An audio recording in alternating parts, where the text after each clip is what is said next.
Bonsoir. Bonsoir Anita Mourjani. Vos livres sont régulièrement classés dans la liste des best-sellers du New York Times. Vous sillonnez la planète, on vient de le dire, pour partager votre expérience hors norme, votre vie après la vie. Il y a 10 ans, le 2 février 2006, les médecins annoncent à votre époux qu'il ne vous reste que quelques heures à vivre. Vous souffrez d'un cancer en phase terminale, vos organes cessent un à un de fonctionner, vous êtes plongé dans le coma. Que se passe-t-il à ce moment-là? So at that time, my organs had shut down. À ce moment-là, mes organes étaient en train de s'arrêter, mais en même temps, je pouvais toujours ressentir et voir tout ce qui se passait autour de mon corps physique. J'avais la sensation que je n'étais plus attachée à mon corps. Et j'avais la sensation que je pouvais voir mon corps qui était là, allongé sur le lit. Mais je me sentais incroyablement bien. C'était vraiment étonnant. Je me sentais libre et toute la douleur avait disparu. Est-ce que vous diriez que vous étiez entre deux mondes? Oui, je pourrais dire que j'étais entre deux mondes. Mais alors, quand le temps passait, j'ai eu la sensation que je n'étais plus dans ce monde. J'étais davantage dans un autre monde. Des millions de personnes racontent, comme vous, avoir vécu une expérience de mort imminente, parce que c'est de cela dont il s'agit. Ça reste encore une énigme pour la science. Dans ces témoignages, il y a des points communs. On se sent inondé d'amour, on voit un tunnel, on se sent avec une extrême lucidité, une compréhension du monde. Est-ce que c'est cela que vous avez ressenti? Oui, j'ai vécu un sentiment d'amour incroyable, comme si j'étais vraiment entourée d'amour, et aussi une clarté extrême. J'ai compris ma vie. J'ai compris comment je m'étais retrouvée allongée sur ce lit d'hôpital en train de mourir à cet instant-là. J'ai compris ma raison d'être, j'ai compris pourquoi j'avais un cancer. C'était vraiment une clarté extrême. Mais ce n'est pas votre heure. Et vous choisissez de revenir. Et après 30 heures de coma, vous vous réveillez.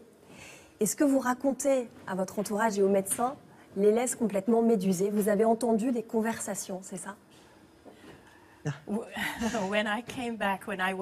Quand je suis revenue après m'être réveillée du coma, je disais à tout le monde, mon heure n'est pas venue, mon heure n'est pas venue. Mais personne ne me croyait. Et alors là, j'ai commencé à leur raconter tout ce qui se passait. Je leur ai raconté qu'il y avait un infirmier qui n'arrivait pas à trouver mes veines et à me faire une perfusion. Il y avait un médecin qui avait sorti des fluides de mes poumons pendant que j'étais dans le coma. Je leur ai raconté des choses qui avaient été dites. Là, ils se sont rendus compte que quelque chose s'était passé. 4 jours plus tard, mes tumeurs avaient déjà diminué de 70%. Et là, les médecins ont commencé à se rendre compte que quelque chose s'était passé. Vous êtes placé sous chimiothérapie. 5 semaines plus tard, le cancer, les traces de cancer ont complètement disparu.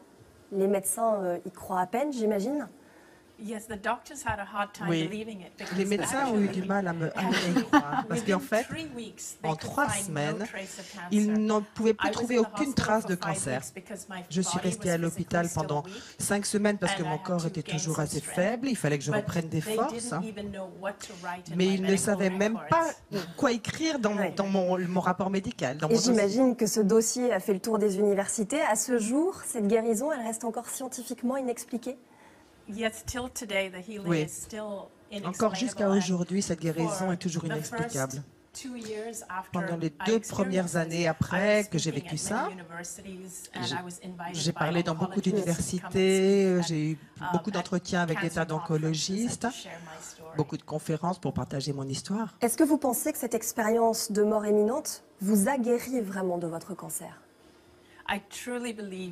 Je crois vraiment que c'est mon expérience dans cet état élargi qui m'a guéri du cancer. Je le crois vraiment. Vous vous considérez comme une miraculée? Vous êtes croyante? Je ne suis pas religieuse. Mais pour moi, toutes les religions, il n'y a pas de différence que quelqu'un soit religieux ou athéiste. Pour moi, la chose importante, c'est l'amour.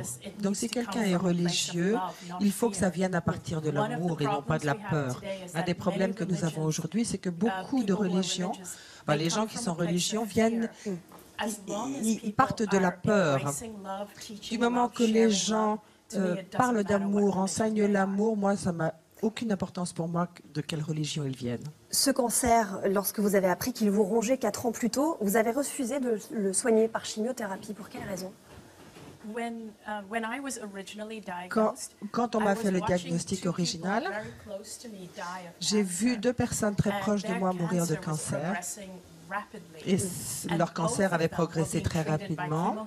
Les 2 suivaient une chimiothérapie dans les meilleurs hôpitaux du monde. Et pourtant, la chimio ne les avait pas soignés.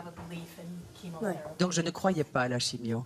Pour être clair là-dessus, vous faites des conférences aujourd'hui dans le monde entier. Vous ne conseillez pas à des malades d'arrêter les traitements.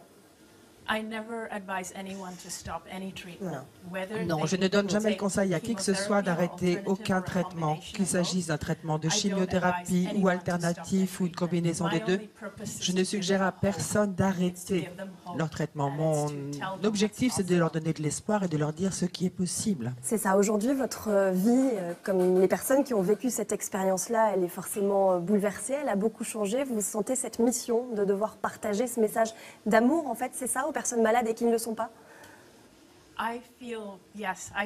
Oui, je me sens appelée à partager ça, à partager l'amour. Parce que j'ai la sensation que dans notre monde, nous sommes tellement focalisés sur la peur. Et peu importe, nos gouvernements partagent la peur. Notre système éducatif, nos religions enseignent la peur de Dieu, la peur de l'après-vie. Ma mission à moi, c'est de partager l'amour parce que personne n'enseigne l'amour. Merci beaucoup Anita Mourjani. Je rappelle, Diagnostic incurable mais revenu guéri à la suite d'une NDE. C'est aux éditions